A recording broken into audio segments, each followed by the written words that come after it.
सरकार की निंदा करता हूं और रिक्वेस्ट करता हूं कि अब तो 8 साल हो गए, अब तो इन कश्मीरी पंडितों की मदद करो।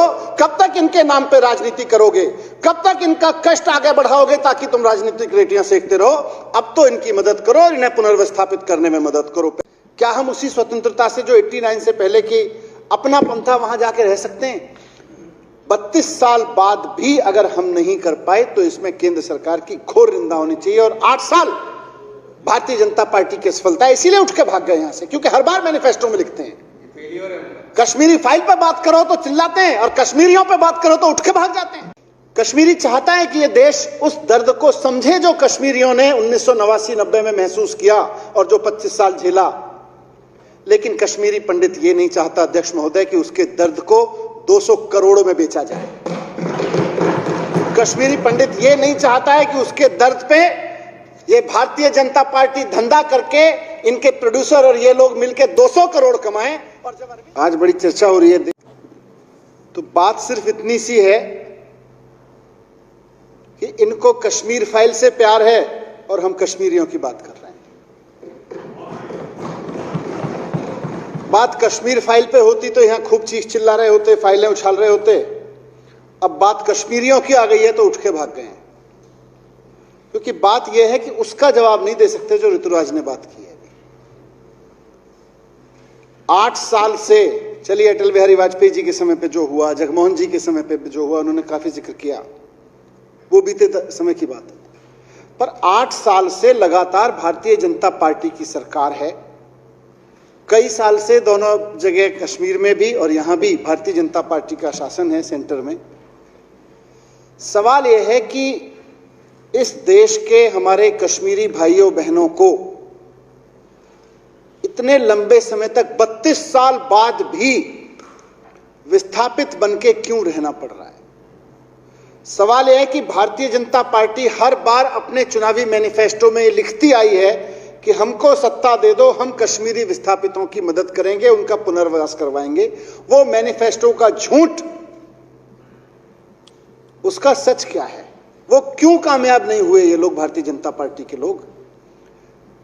सौरभ भाई ने यह प्रस्ताव रखा सदन के समक्ष, मैं इसका पूरा समर्थन करता हूं। प्रधानमंत्री जी की, पूरी भारतीय जनता पार्टी की इसमें घोर असफलता है और इसकी घोर निंदा की जानी चाहिए कि 8 साल तक आपने कश्मीरियों के दर्द पर राजनीति, 32 साल से राजनीति करते आए हो। 8 साल से आपके हाथ में मौका है। आपको एक एक कश्मीरी भाई को, एक एक कश्मीरी बहन को यह सुनिश्चित करना चाहिए था कि वो जाके अपने कश्मीर में अपने जमीन जायदाद तो देखा है। हो सकता है कहीं भी अध्यक्ष महोदय 32 साल तक हम रहने लगते हैं तो बहुत सारे लोग विस्थापन के क्रम में रहने का मन बना लेते हैं। आज जो दिल्ली में रह रहे हैं, नोएडा में रह रहे हैं, मैं सैकड़ों ऐसे परिवार मेरे मित्र हैं जो दिल्ली और नोएडा में रह रहे हैं और व्यक्तिगत मित्र हैं, राजनीति में आने से पहले मेरे मित्र हैं। आज बहुत सारे लोग हो सकता है कह दें कि भाई हम तो दिल्ली के हैं, हम नहीं जाना चाहेंगे, लेकिन फिर भी उनके दर्द मैं जानता हूं। उनका दर्द यह है कि जो हमारी बारापुला में जमीन थी, जो हमारे बाग बगीचे थे सेब के, जो हमारे बादाम के खेत थे, पेड़ थे वहां पे, जो हमारा एक सुंदर सा वादी में घर होता था, हम कम से कम उसको जाके देख तो आए वो किसने पे कब्जा कर रखा है। वो हमको कब्जा तो छुड़ा के दे दे सरकार, हम उसकी कुछ लिपाई पुताई तो कर दें। हम कम से कम ये तो कह दें अपनी तीसरी पीढ़ी को, 32 साल में तीसरी पीढ़ी खड़ी है, हम अपने बच्चों की उंगली पकड़ के दिखा तो आए कि कभी हम इस घर में पैदा हुए थे। इतनी व्यवस्था तो कर दें नरेंद्र मोदी जी और भारतीय जनता पार्टी। 8 साल से सरकार में है। आज कश्मीरी क्या चाह रहा है? 32 साल से अपने देश में विस्थापित होकर दर्द झेल रहा है। वो ये चाह रहा है कि भाई 32 साल से उसको दुख हुआ तो हमेशा दिल्ली ने मदद की है, अलग अलग राज्यों में जहां जहां वो गए वहां से उनको मदद मिली है कि हमें फौरी तौर पे हम विस्थापित होकर आए, हमें मदद मिले। दिल्ली सरकार भी 3250 रुपए प्रति व्यक्ति लगातार दे रही है। एक परिवार में अगर 4 लोग हैं तो चारों लोगों को 3250 रुपए मिल रहा है। लेकिन वो तो एक अलग चीज है।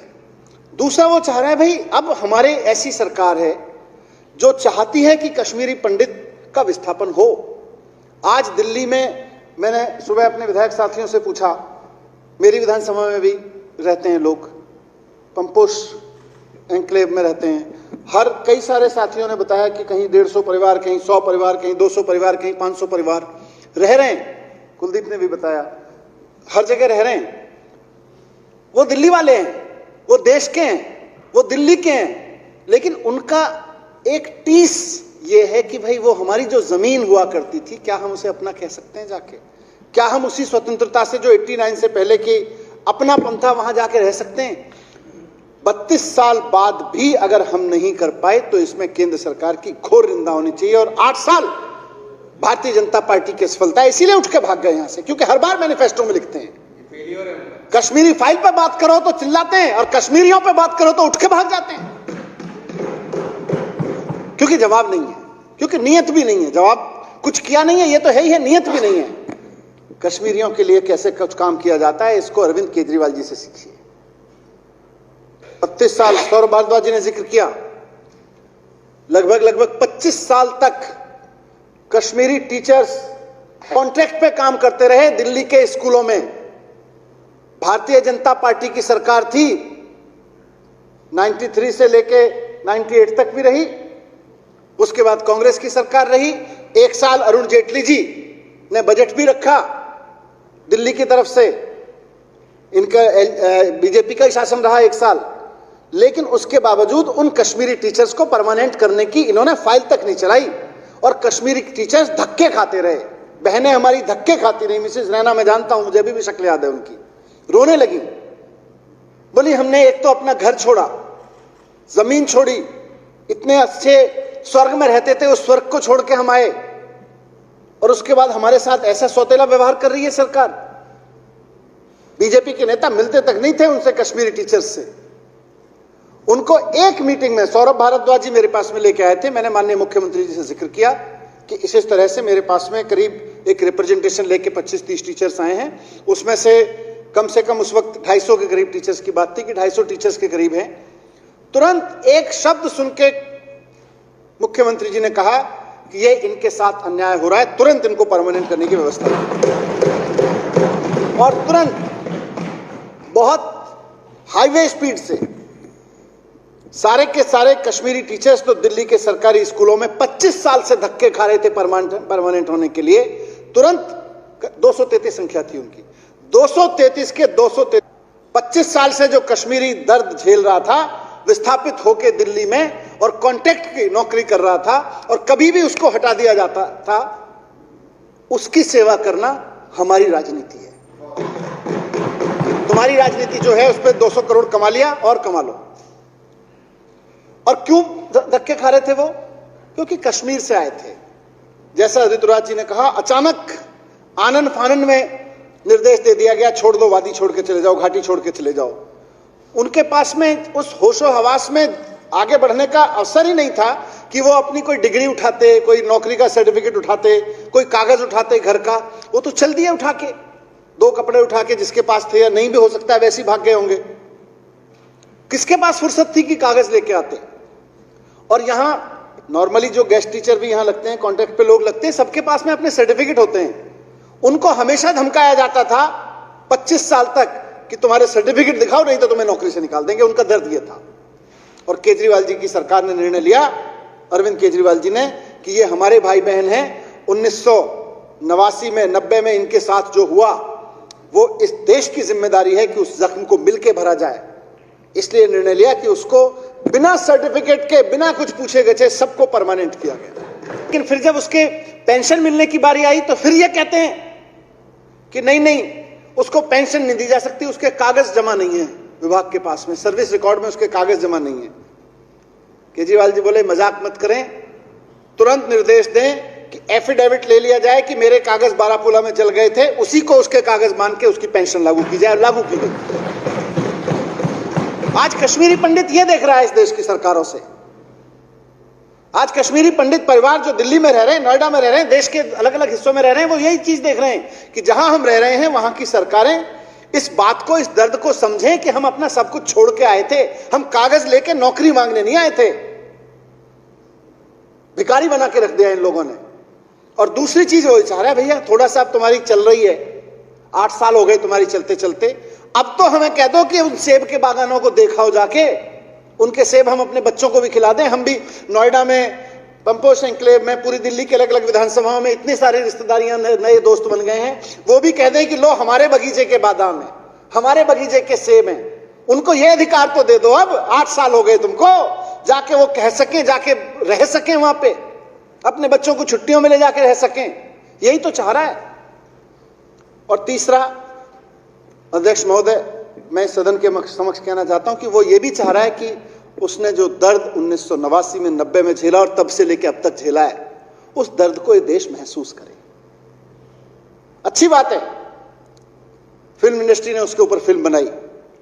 मैं उसकी क्वालिटी पे नहीं जाता, अभी मैंने देखी नहीं क्योंकि मैं बजट में बिजी था, और मैं कह रहा हूं कि बजट से अब जैसे जैसे यहां से सदन पास कर देगा मैं जाके देखूंगा उस मूवी को। मैं भी देखना चाहता हूं, मैं कश्मीर गया भी हूं, मैंने बहुत अच्छे से देखी, कश्मीरियों का दर्द भी देखा है, कश्मीर को भी देखा, और मैं दोबारा देखना चाहूंगा। कश्मीरी चाहता है कि यह देश उस दर्द को समझे जो कश्मीरियों ने 1989-90 में महसूस किया और जो 25 साल झेला। लेकिन कश्मीरी पंडित ये नहीं चाहता अध्यक्ष महोदय कि उसके दर्द को 200 करोड़ में बेचा जाए। कश्मीरी पंडित ये नहीं चाहता है कि उसके दर्द पे ये भारतीय जनता पार्टी धंधा करके, इनके प्रोड्यूसर और ये लोग मिलकर 200 करोड़ कमाएं, और जब अरविंद केजरीवाल जी कहें कि भैया 200 करोड़ कमा लिए, अब तो यूट्यूब पे डाल के फ्री कर दो। उस पंपोश एंक्लेव के बाजू में जो झुग्गियां हैं, ये जो त्रिलोकपुरी में और इसमें जो झुग्गियां हैं कोंडली में, वहां झुग्गियों का रहने वाला एक आम हिंदुस्तानी भी तो देख ले कि मेरे कश्मीरियों ने क्या दर्द झेला था, उसको डाल दो यूट्यूब पे, 200 करोड़ कमा लिए ना। और मैं चाहता हूं इस सदन की ओर से, ये तो कश्मीरी चाहता है और मैं भी चाहता हूं कि पूरा देश देखे उस दर्द को। हो सकता है बढ़िया फिल्म बनाई हो मदन लाल जी, अभी तो देखी नहीं, मैं देख नहीं पाया, मैं बजट के उसमें व्यस्त था। मैं चाहूंगा कि ये देश कश्मीरियों के दर्द को देखे, लेकिन उस दर्द को देखने की कीमत ये 400-400, 500-500 रुपए के टिकट से ले रहे हैं, उसकी जगह वो फ्री में देखे ना, यूट्यूब पे डाल दो उसको। इस देश का बच्चा बच्चा उस दर्द को देखे और समझे और सोचे कि हमारे लोगों ने क्या गलत किया था। उसका अधिकार है कश्मीरी पंडित का कि ये देश मेरे दर्द को साझा करे। अच्छी बात है, फिल्म बनाई, फिल्म बनाने वालों ने बढ़िया काम किया होगा, और थोड़ी बहुत फिल्म के टेक्निकल उसमें कमी भी रह गई हो तो क्या फर्क पड़ता है, बड़ी दर्द उठाया है। उस दर्द की कहानी अगर फिल्म बनाते वक्त कुछ कहा जाता है, कई चीजें फिल्मांकन की जाती हैं, तो मैं तो चाहूंगा कि उसको लोग देखें, ये देश देखे।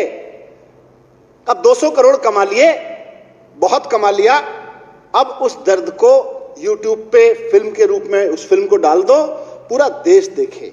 और भारतीय जनता पार्टी से मैं इसलिए रिक्वेस्ट कर रहा हूं क्योंकि इन्होंने खूब प्रचार किया है उस फिल्म का।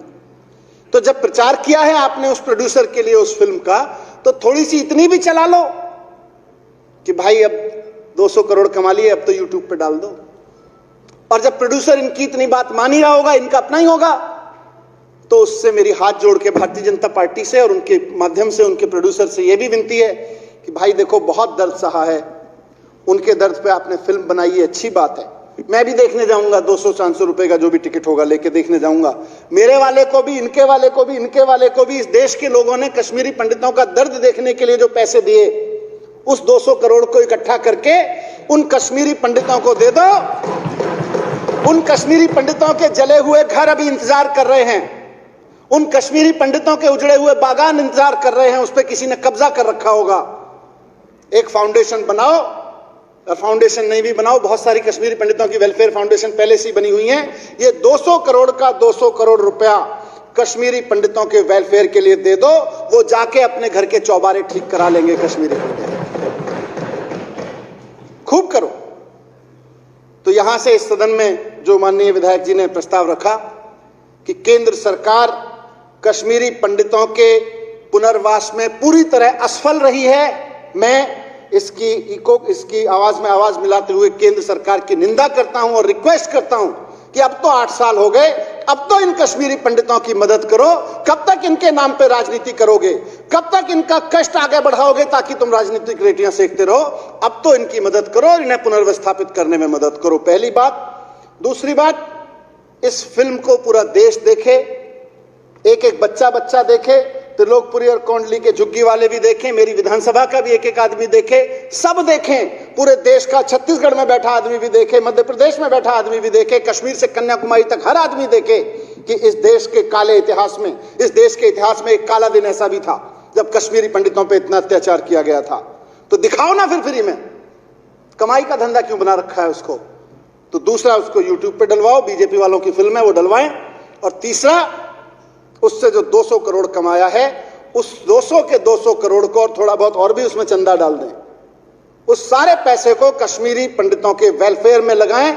उनको बताएं कि लो भैया, हमारे देश की तरफ से आपने 25 साल पहले जो जख्म सहे और तब से अब तक सहते आ रहे हो, भरपाई नहीं हो सकती, लेकिन जिस घर को छोड़ के आए थे उसकी रंगाई पुताई कर लेना, उसकी सिक्योरिटी पे उसकी थोड़ी सी मरम्मत करवा लेना।